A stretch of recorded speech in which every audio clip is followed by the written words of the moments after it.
And Mr. Sinnett was previously in court and entered a pleas of not true to counts 1 and 2 in a motion to revoke probation. And so, Ms. French, does the state have witness with regard to those counts? Yes, Your Honor, we do. The state would call Sarah Simon. Good morning, Ms. Simon. Please raise your right hand. Do you swear or affirm the testimony you're going to give in this hearing will be the truth, the whole truth, and nothing but the truth? Sure. Thank you. You may proceed. Thank you, Your Honor.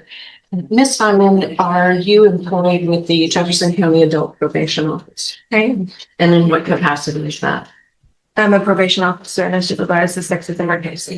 All right. And as someone supervising the sex offender caseload is Ernest Joseph Stinnett Sr., one of your probationers? He is.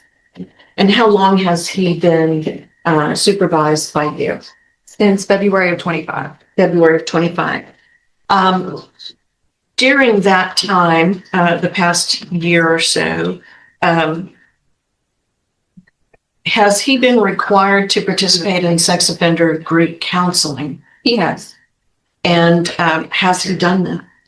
He has, but he has been discharged twice unsuccessfully. And can you tell the court why he was discharged twice unsuccessfully?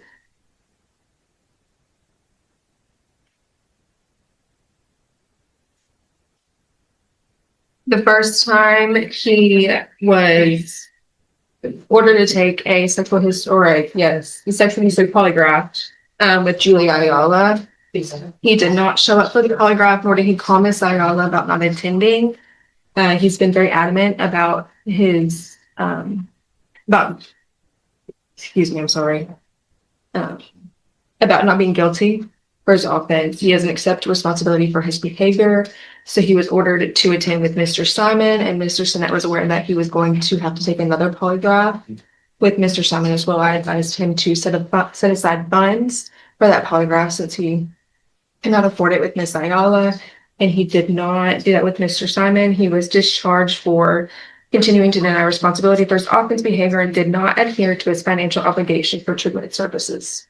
So what you've testified to with regard to any failure on Mr. Sinnett's part are both condition 28 as alleged and condition 29 as alleged in the MTRP? Yes, ma'am. And just to be clear, is Mr. Sinnett here in the court today? Yes. And can you identify him by an article of clothing he's wearing for the court? He's wearing a black sweater. I asked that the court, I'm sorry, I just drew a blank. I've already asked him his name, and he Okay. has stated that he is, in fact, Mr. Ernest Sinnett Sr. Okay.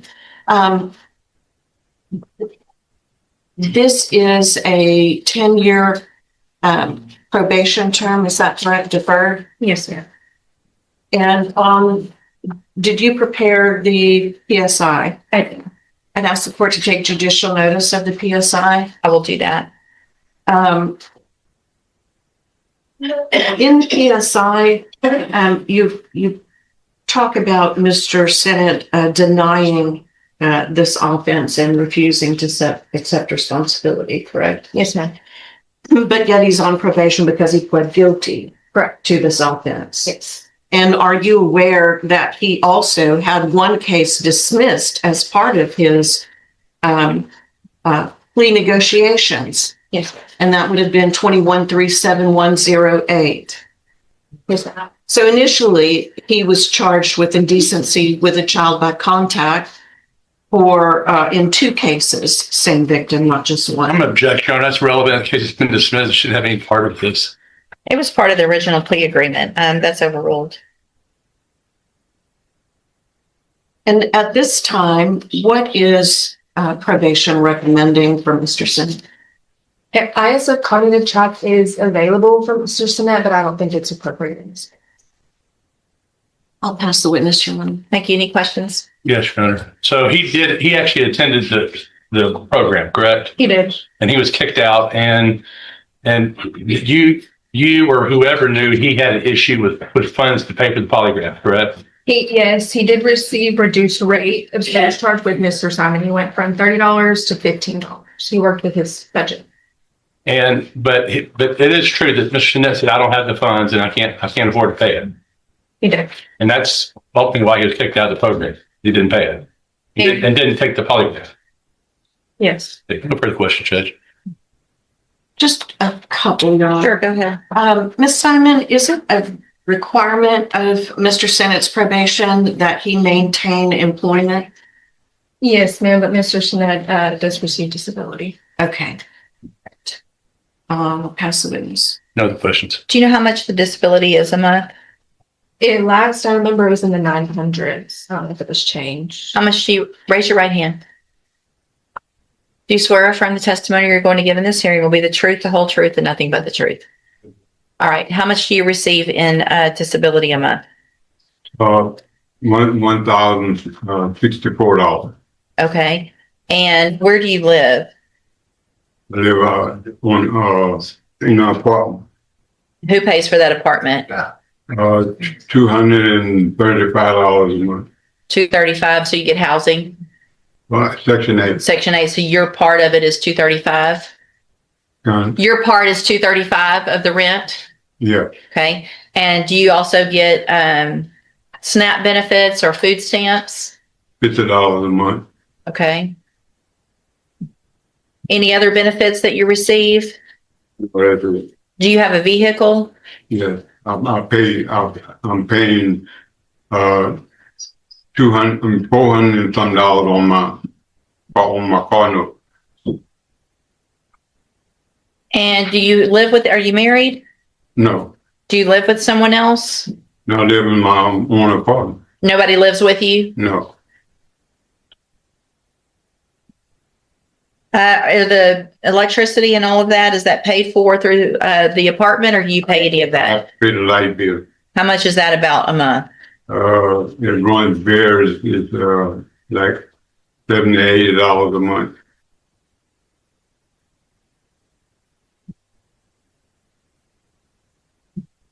You have any other bills? I had some bills, but my sister helped me out and paid them all. Paid them. I had two a loan. But you're not paying those anymore? No. So I'm gonna have to be getting extra money coming in now. So that's okay. So the polygraph is $15. No, ma'am, that was the weekly The session. weekly sessions are $15. And how much is the polygraph? Runs around $250. And Mr. Sinet has been on probation since February of last year, so a year and a month or so, Yes, ma'am. and given time to save up for that, all that time with the two different providers. He hasn't been attending since he was last discharged. That's when I filed this NTRP. But whenever he discharged from Miss Ayala, I told him to set the funds aside and communicate that with Mr. Simon so he could pay for one. Okay. Maybe the house is yours.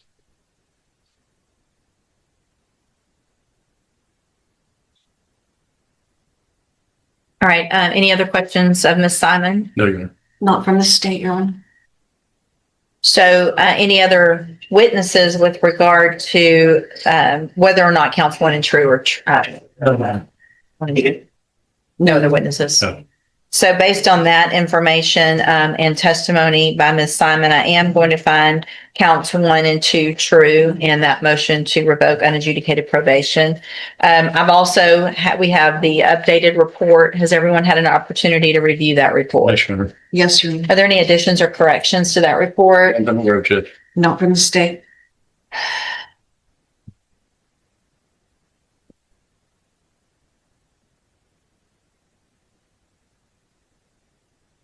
Mr. Parker, you may proceed. Your Honor, I think my questions are playing our position. He attended it. It's what he's relayed to me is it's always been an issue with money that he couldn't afford to pay for the polygraph. He told me he thought it was $300 and he just couldn't afford it. And I think he'd like to address the court, Judge. Go ahead, sir. I didn't have the 300. I was paying my money and the $25 a week. And then all of a sudden she jumped up and said she would give me 6 months to pay, to save the money up. And all of a sudden changed their mind. And, did 6 months, it was 3 months or something like that. And I just didn't have the $300. I was paying every, I was going to the therapy. I was paying the $25 a week. But when you were going to the therapy, you were denying that you had committed the offenses still, correct? Yes, yes. Okay. When I went to the PSI and stuff like that, and then I talked to the probation officer. Mr. Sinet, so the thing is, I recall all of this because your case went on for so long. Because it was, we're set for trial. No, we're going to plea. We're set for trial. We're going to plea. I did it. I didn't do it. I'm going to take responsibility. I'm not going to take responsibility. So it's not usually a good thing when I recall all of those things because I'm pretty sure we had a jury ready to go. And on the day of trial, last minute, or maybe even after we selected, I can't remember. It was truly at the last minute. You came in front of me, swore under oath, and pled guilty that you did these things. Nobody forced you to do that. I know I went over it at length because of the history of all of this. Can I say something? My witness was not called, was not being called into trial and stuff. I was coerced into doing what I done. So the problem with that story is that I was here and I was a part of it. And you had every right to, there's no one asked for, I know your attorney did everything he could. And I know we talked about that witness. I remember some about that. But the other side of that, though, is I told you that day, don't plead guilty if you didn't do it. Because you're swearing under oath, which means you lied under oath, is what you're telling me. But I don't believe that. I believe that there is something that happened. You did plead guilty. There's information in here. And so the biggest problem that I have is that you're on probation for a very serious offense that you're saying you didn't do, which means the treatment can't really help you, even if you were to do it, because you're not taking responsibility for what you did. I also believe that over that amount of time with probation working with you, getting you with a provider that charged substantially less, that you had the ability to, over at least the time frame that you were on probation before that motion was filed, to come up with the money for the polygraph, which is required.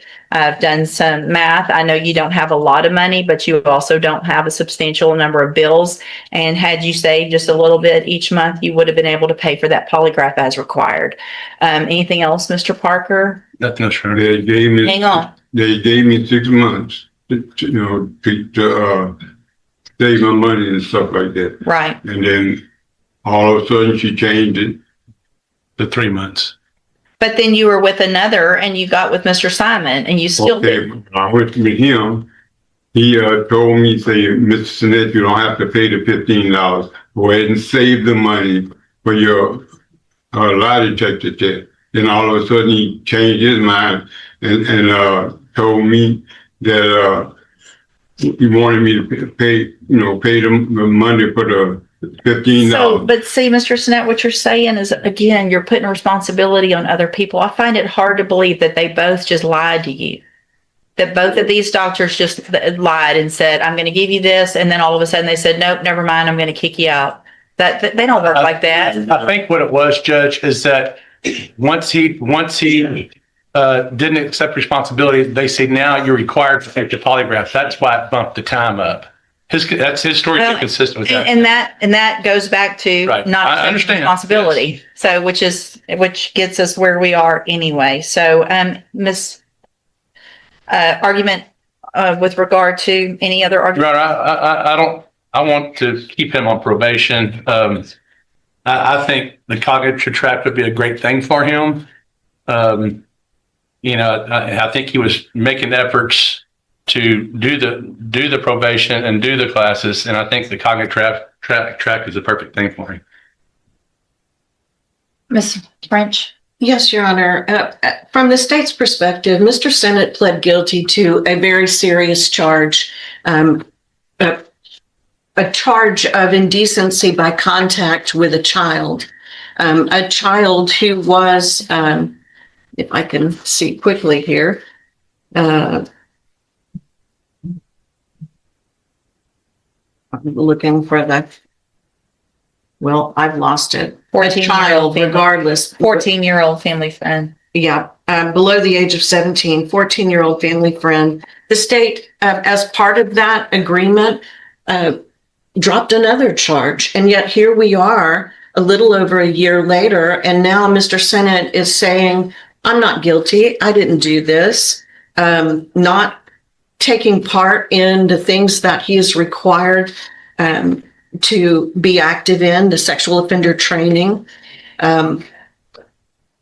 Had he not continued to deny his guilt, he may not have been asked to take a polygraph test. But either way, we're a year into this with no active participation, no positive participation, and still a denial of guilt for sexual contact and decency by sexual contact with a child. So the state would defer to the court regarding a sentence, but would ask the court to make it one that would continue to protect the children in our community. Thank you, Ms. French. And so, anything else? No, Your Honor. So, Mr. Snett, I'm looking back also at the original pre-sentence report. Obviously, we had the issues of whether or not you accept responsibility, and that was a 10-year cap, which means on that day, against the argument of the state's attorney and against the wishes of the family of the victim in this case, I sentenced you to probation. And I look back and I wonder why I did that, but I was hoping that you would get the help you needed so that I could feel like our community was safe. You refused to do that. You refused to accept responsibility. So that means you refuse to do all of the other things and take the polygraph and follow through with your sex offender treatment. So at this time, in cause number 21-37107, I'm going to find again counts 1 and 2 true, find sufficient evidence at this time to find you guilty. And at this time, find you guilty of indecency with a child. I'm going to sentence you to a term of 15 years in the institutional division of the Texas Department of Corrections. You will receive credit on that sentence for any time that you've been in custody that the law gives you the right to receive. I'm handing you the trial court certification that shows this was not an agreement. You do have some rights to appeal. I have also handed you a written admonishment regarding your ineligibility to possess a firearm or ammunition. Because of the judgment entered against you, you're ineligible under Texas law to possess a firearm or ammunition. Possession of a firearm or ammunition will lead to charges against you. Firearm is a legal term. Read that written admonishment I provide you. If you have any questions about the laws that make you ineligible to possess a firearm or ammunition, or about how long that lasts, you can talk with Mr. Parker.